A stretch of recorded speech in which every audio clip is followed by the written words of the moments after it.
Hi, it's Danny. I don't know about you, but I remember I got very confused at some point while reading the forums. Some people say you should do this, and others say you shouldn't. And to make it worse, there are some people who have absolutely no idea what they're talking about, but they still give advice.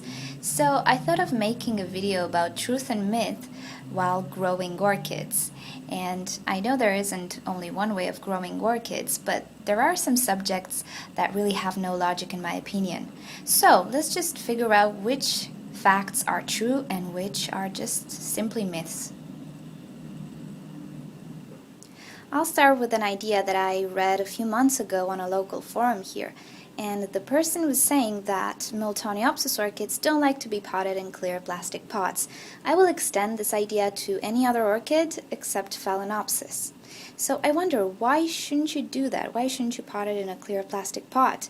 And one of the answers she gave, or one of the answers I saw on the internet was that the roots might get burnt. But I think it's common sense that you wouldn't keep a Miltoniopsis or any other orchid, for that matter, in full hot sun. Because if the leaves get burned, there's a really good chance the roots might get burned. So I will just disconsider that, because nobody's crazy enough to keep orchids in full hot sun while knowing they might get burned. So that's out of the question. So then I thought, okay, maybe the brighter light will make the medium go drier faster, and Miltoniopsis orchids like to stay moist. But I think that I do prefer to see the roots and their evolution and water more frequently than I would in a normal one-color pot, let's say. And I do have a Miltoniopsis that it's potted in a clear plastic pot. I think you remember her. It's the white one.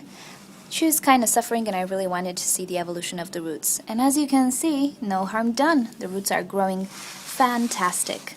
And I really do love being able to see what's going on. So yeah, this is an example of an advice that I wouldn't give to a beginner without having some proper facts. So, in my opinion, it is just a myth. Okay, so the next widely spread idea is that you have to pot your orchid very, very tight in order not to be wobbly, because if it is, it might not have, actually it will not have a good recovery.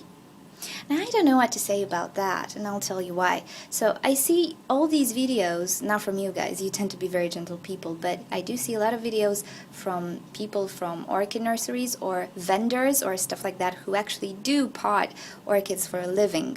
And they're like ninjas. They stuff this medium down like there's no tomorrow, with no regards for the orchid's roots.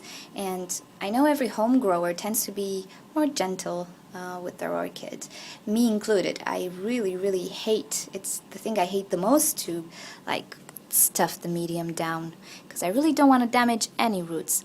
And I don't doubt those people are doing their thing really well, but I do think they don't really care about the orchid's roots that much. They know it will recover eventually.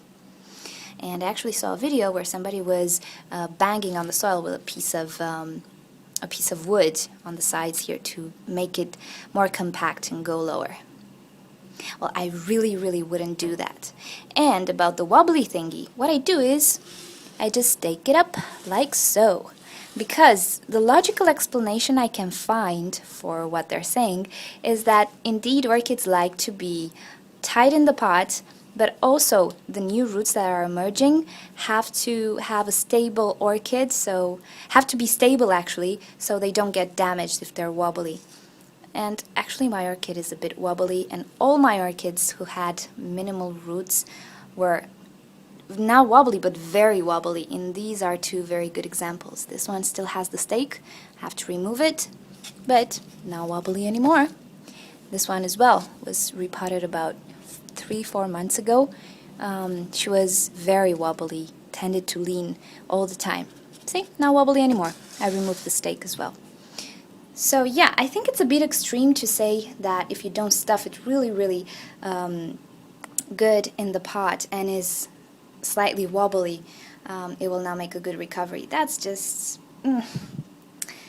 I Yeah, I will just say that maybe it's not such a huge myth, but really it's too extreme. It's overreacted. Really, really overreacted.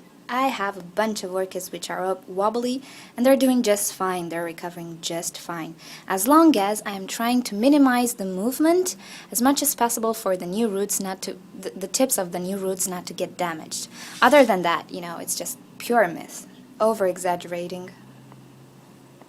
Okay, the next idea I want to talk about is sphagnum moss. Does it really kill orchids? And unfortunately I don't have any sphagnum moss to show you, but I will just show you some orchids in bloom. Okay, my adversity towards sphagnum moss. I really don't like it. But I'm not crazy, and I will say that orchid seedlings do need sphagnum moss. Imagine having a seedling of an oncidium who doesn't have prior bulbs to sustain it and to hydrate it. Of course it will need very, very good hydration, very moist soil. And with bark, you simply can't do that. And what other solution do you have? Sponges? So yeah, sphagnum moss is really okay with that. Also, there are all sorts of orchids that do require to be very moist, like masdevallias and draculas, and you can't really grow them in bark. You really do need moss.